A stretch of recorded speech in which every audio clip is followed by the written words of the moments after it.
Magandang araw po sa inyong lahat mga kababayan. Kumusta na po kayo?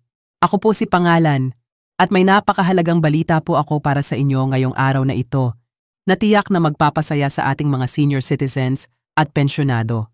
Naabutan niyo na po ba ang inyong iakle pension sa bangko ninyo? Kung hindi pa po huwag mag-alala dahil may magandang balita ako para sa inyo. Dramatic po mga kababayan. Totoo po. Nakumpirma ko na po na ang Yaro Pension para sa ikalawang tranche ay na-deposit dahil sa mga account ng ating mga pensyonado. Pero alam niyo po ba na marami sa ating mga kababayan ay hindi pa rin alam ang tungkol dito? At may mga bagong detalye po tayong dapat malaman tungkol sa deposito na ito. Noong nakaraang taon, marami sa ating mga pensyado ang naghintay ng matagal para sa kanilang pensyon. May mga delays, may mga problema sa riin, at marami ang nagbuluhan kung kailan ba talaga darating ang kanilang inaasahang pera. Ngunit ngayon, may bagong sistema na para matiyak na maayos ang pagbibigay ng pensyon sa lahat. Alam niyo po ba na may 4 milyong pensyado sa Pilipinas? At sa bilang na yan, 85% ay umaasa sa kanilang buwan ng pensyon bilang pangunahing source ng kanilang income. Kaya naman, napaka-importante po ng balitang ito. Bukod sa pagdeposito ng pension, may nakakagulat na update din ang IRA tungkol sa mga dagdag na benepisyo at programa para sa mga senior citizens na hindi pa nalalaman ng karamihan. Ilalako sa inyo ang lahat ng detalye tungkol dito, pati na rin kung paano ninyo makukuha ang mga karagdagang benepisyo na ito. Bago po tayo magpatuloy, kung kayo po ay pensyonado o may kapamilya na pensyonado, siguraduhin niyo pong i-click ang like button at i-share ang video na ito para makarating ang importanteng balitang ito sa iba pa nating kababayang senior citizens. At kung bago lang po kayo sa channel ko, huwag kalimutang mag-subscribe para sa mga pinakabagong update tungkol sa mga benepisyo at programa para sa mga senior citizens. Simulan na natin mga kababayang senior citizens. Tulad ng nabanggit ko kanina, ang ikalawang transingal pension ay naipasok na sa mga bangko ng ating mga pensyado. Pero bago ko po i-discuss ang lahat ng detalye tungkol dito, gusto ko munang magpasalamat sa lahat ng nanonood ngayon, lalo na sa mga regular viewers ng ating channel. Alam ko pong marami sa inyo ang umaasa sa mga ganitong update para makatulong sa inyo at sa inyong mga mahal sa buhay na senior citizens. Natatandaan ko pa noong isang linggo, may tumawag sa akin na si Aling Nena. 72 anyos, mula sa Tarlac. Sabi niya sa akin, "Nak, hirap na ako sa pagbabangko.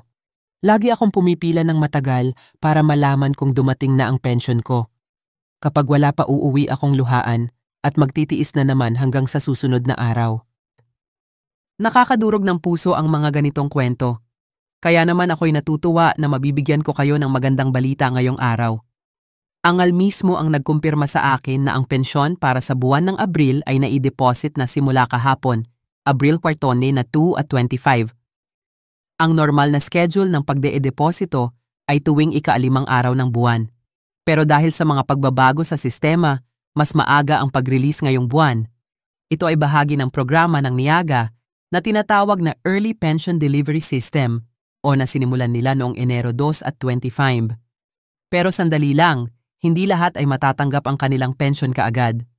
May schedule po ito batay sa huling numero ng inyong LARA number. Kung ang huling numero ng inyong LARA number ay 0, tandang bawas 3, na-deposit na po ito kahapon. Kung 4 tandang bawas, 6 naman ngayong araw po Abril 15. At kung 7 tandang bawas, siyam ang huling numero, bukas po Abril 16 na. Kaya huwag po kayong mag-alala kung hindi pa nyo nakikita ang inyong pensyon sa account ninyo. May nakakagulat ding balita ang isa tungkol sa adjustment ng pension amount na yung 2 at 25. Ayon sa RS, may karagdagang 5% increase sa lahat ng pension simula ngayong buwan ng Abril. Ibig sabihin kung ang dating natatanggap ninyo ay 5,000 kada buwan, magiging 5,1 at 75 na po ito ngayon. Hindi man malaki pero malaking tulong na rin po ito, lalo na sa panahon na yon na tumataas ang presyo ng mga bilihin. Marami po sa inyo ang nagtatanong, kung automatic ba itong maidadagdag sa pension. Ang sagot po ay hindi na kailangang mag-apply o magsumiti ng kahit anong dokumento para matanggap ang increase na ito. Automatic po itong ilalagay sa inyong pension amount simula ngayong Abril.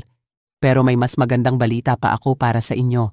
Ang Laaya ay naglaan din ng Christmas bonus para sa lahat ng pensyado ngayong taon noon. Ang bonus na ito ay ibinibigay lang tuwing Disyembre. Pero ngayong taon, nagkaroon ng adjustment. Ang kalahati ng Christmas bonus ay ibibigay na sa unang linggo ng Hunyo at ang natitirang kalahati ay ibibigay pa rin sa Disyembre. Ito ay para matulungan ang mga pensyado na magkaroon ng extra cash sa gitna ng taon. Naalala ko po si Mang Jose, 78 anyos mula sa Batangas, na nagsabi sa akin noong nakaraang taon, ang hirap maghintay ng Christmas bonus hanggang Disye. Alam niyo po ba na may paraan para mapabilis ang prosesong ito? Ang NAARA ay may tinatawag na Express Lane para sa mga senior citizens na 70 years old and above. Sa Express Lane, mas mabilis ang processing ng inyong mga transactions, kabilang ang pension claims. Sa halip na 30 tandang bawas, 45 days, maaaring ma-process ang inyong claim sa loob ng tandang bawas. 20 days na lamang. Naalala ko si Aling Consuelo, 75 anyos mula sa Davao, na nagkwento sa akin kung gaano kabilis ang kanyang experience sa Express Lane.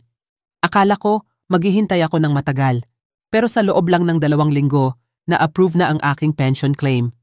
Sabi niya sa akin, bukod sa Express Lane, ang Ngaya ay may online services na rin para sa mga pensyado. Maaari niyong i-check ang status ng inyong pension, tingnan ang history ng mga natatanggap niyong benefits at mag-update ng personal information gamit ang online portal. Para sa mga hindi masyadong familiar sa technology, huwag mag-alala. Dahil ang H Assistance booths sa kanilang mga branches kung saan may mga staff na tutulong sa inyo sa paggamit ng online services. Nabanggit ko na rin po kanina ang tungkol sa adjustment ng pension amount. Pero gusto kong idagdag na ang adjustment na ito ay hindi pare-pareho para sa lahat. Ang porsyento ng increase ay nakadepende sa kung gaano katagal kayo naging miyembro Ngaya at kung magkano ang inyong naiambag sa loob ng mga taon na iyon. Halimbawa, kung ikaw ay naging miyembro ng SR sa loob ng 20 taon o higit pa at regular na nagbabayad ng maximum contribution, maaaring mas malaki ang iyong increase kumpara sa mga naging miyembro lang ng 10 taon. Ito ay bahagi ng graduated increase system na ipinatupad ng Enero 2. 5. Para malaman kung magkano ang exact increase ng inyong pension, maaari niyong bisitahin ang IO website at gamitin ang pension calculator tool.